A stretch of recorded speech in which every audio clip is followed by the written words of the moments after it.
What's going on, everybody? Back at it here with another fish tank update. Yay! Alright, let's get right into it. So, as mentioned last time, you know what? Check it out. I got this light here. I'm gonna go ahead and switch it up for y'all.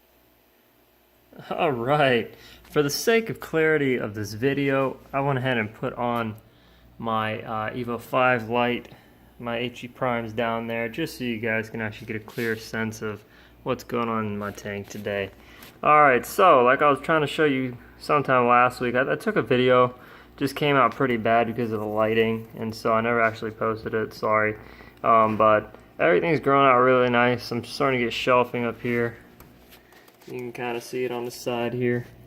I'm actually going to do some cuts so I don't just absolutely destroy your senses today, because I see that the auto stabilize feature on YouTube is kind of hard for me to figure out now since I changed the panel. So if any of you guys know how to do that, hit me up in the comments, please. Thanks. So I went ahead and moved my Hulk A-can down on the front, and actually did a number of moving around for stuff, the corals, but first one is the Hulk A-can. It's doing pretty good. I got a lot of green hair algae still in the tank, but I've been doing water changes at 15% every 4 and 3 days in the week, so twice a week, and it's been progressing very well. I haven't done the water change anytime since last, I think, Wednesday. Today is Friday. No, I'm sorry, last Saturday. Today is a Friday, so it's due for one now, but we'll see how it goes in a month of doing bi-weekly water changes. So I did go down and fetch the coral, my A-cans that actually fell down behind my green star clove polyps, and all 3 heads have opened up prior. I think just because when I did some changing the lights just now, they closed up, but you can kind of see they're kind of extending outwards to the light right now. But that's about their normal height. I think they're still recovering from being in the shadows of the rocks for the last few weeks here. So my torches are still doing well. They haven't grown much in size for the one on the left, but the one on the right is still growing at a decently steady pace. I think last time I shot the video for you guys, I told you it has a head. You can kind of see that center screen now. Where that new head formed. It's pretty cool because if you look back in the videos, it was actually just a section that split off and decided to, make a new head out of itself. So that's pretty neat. So we got a lot of changes here up in the top left. Gosh, I'm blanking on all the names, guys. I'm sorry. Whatever. Anywho, it's got new heads, 3 of them. One's in the front right here. The other one's to the left. You can kind of see the tail of it right there. And then one's actually to the right. But let me show you what happened from the mushroom that used to be in this position. I pried it off with a knife because I just got absolutely frustrated with it. But let me show you something here. Well, you can actually see there's actually 2 new heads on this side.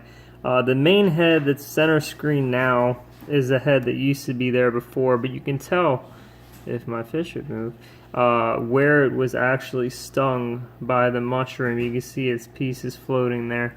It's kind of hard to get a better angle for you guys from here, but it's the best my camera will do. But hopefully this will rebound. This has been pretty strong blasto, that's what it is. So I have no worries on that. The green star clove polyps here in the front are actually doing good. No surprise there. These guys are very hardy.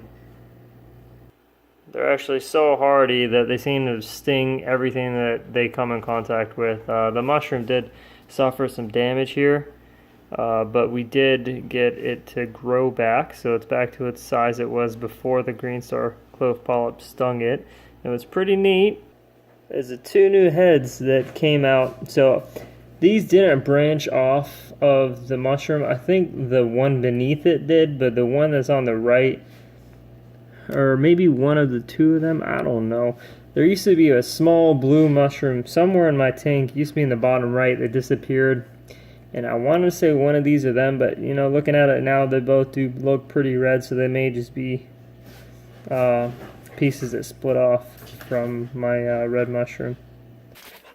So not a coral at all, but my dog is getting huge, dude. 55 pounds, probably 60 now almost. Bolt is his name. Hey, sit down. Pa. Oh, thank you. Pa. Oh, thank you. You're such a good boy. Yeah. Oh, hello. Sorry, had to do that. Alright, so this guy here has no real growth or anything going on. I guess the small head's still trying to grow. Sorry for the blockage on the camera here, but yeah, what else is new? So I actually moved my hammer to the back left of the tank. It does have 3 giant heads on it now. They're all bigger than a clownfish. The clownfish haven't hosted this as much as they do the frog spawn on the other side, but I do also have a few frags down here of the green star clove polyp, and then the neon green here, and then the green blue in the back. I can't seem to focus. Yeah, you see it there.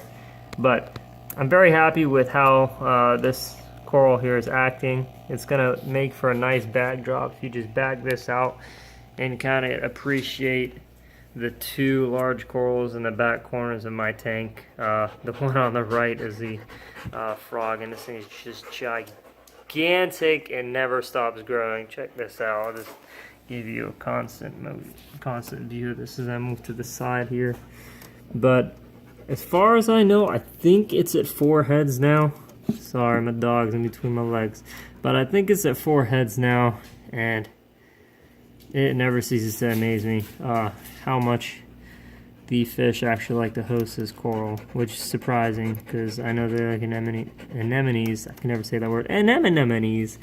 But yeah, Ron's 55 gallon actually, his clownfish are being hosted in his mushrooms, green hairy mushrooms. So that's I don't know, they're pretty versatile for those of you who want something that's gonna be housed. But we do have our generic pallies down here. Sorry for the shaking. But they've been closed. This is actually the first time I've seen a head open in about 2 or 3 weeks, so I'm just glad something's still alive here. Sorry. What do you want? What do you want? Stop being a troublemaker, man.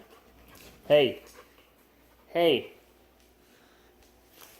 Go get the rope.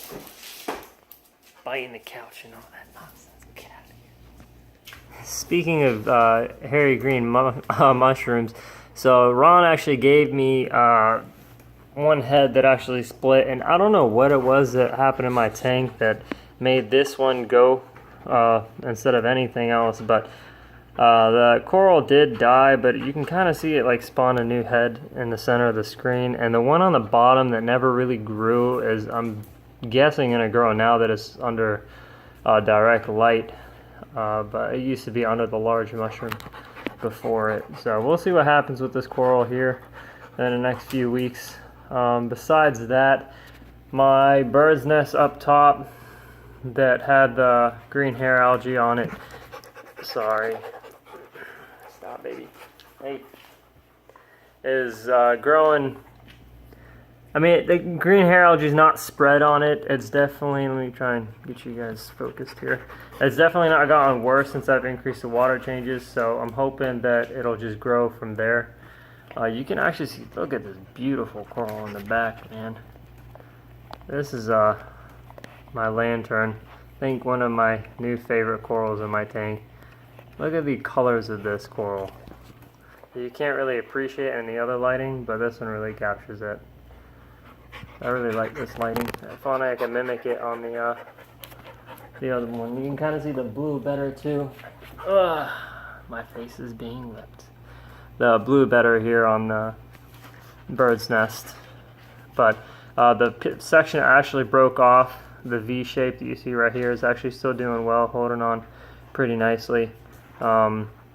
Hopefully hopefully it'll get large enough to where I can transfer it back up on top, just to fill up the spot up top. I don't know what's going on with this generic bird's nest here, but it has, I don't know, it's stabilized from its state of crashing that had happened before. So I'm definitely seeing overall benefits of the water change schedule that I'm doing now. So, you know, a lot of people say don't do more than, you know, 15% or 20% a week, but I've done 30% in the Evo, and I'm finna give it a try here.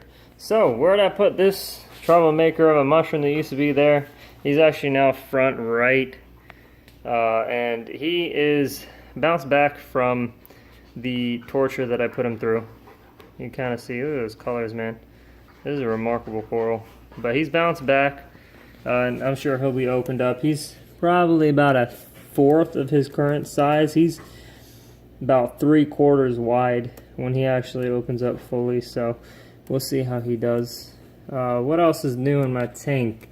Let me go ahead and give you guys an update right now on what the performance is of my protein skimmer. So, am I happy with it overall? No, not really. If you can look here, I mean, the skim is wet, but it's, I mean, you look at the wall, you look at the top, and it's kind of, you can kind of see it's wanting to pull protein out of the water column, but overall it's still running wet. I've tried all the settings on the air zone in terms of power, and I'm using the pump that came with the system, and I've also tried all the heights. It's looking pretty good now. What tends to happen is after it fills up and touches the top, it hasn't done it now, but it usually kicks this off, and all you come back home to is the protein skimmer with the top off. But I mean, you can kind of see this has been running for since I did the water change on Wednesday, so it's been like 5 days, and I've probably had this for 2-3 months now, and I think it's fine now the way it's currently at. But normally when I set it up or do a water change, it's not perfect. What happens is it'll start bursting its bubbles before it reaches the apex, like right here, and the water that's on the bubbles splash out into the holding well and actually cause a wet skim, as opposed to, I think, a longer tube would benefit. I think maybe that's the benefit of the reef glass over this. It's just the reef glass is longer, and it allows that water time to actually escape the air bubbles and fall back down into the water column. And by the time you reach the top, you really just have, you know, bubbles with minimum water and protein content. So outside of that, nothing's really changed here. It's all the same. Let's take a look at the tank here. I haven't seen the tank under the blues in this setting ever before, actually. That looks pretty darn good. Look at that. Huh. So that pretty much concludes my video, guys. I'm just gonna walk around here for the sake of looking at the pretty colors. But yeah, look at this freaking coral here. This pops orange. Oh my goodness, that's probably the nicest thing under this light right now.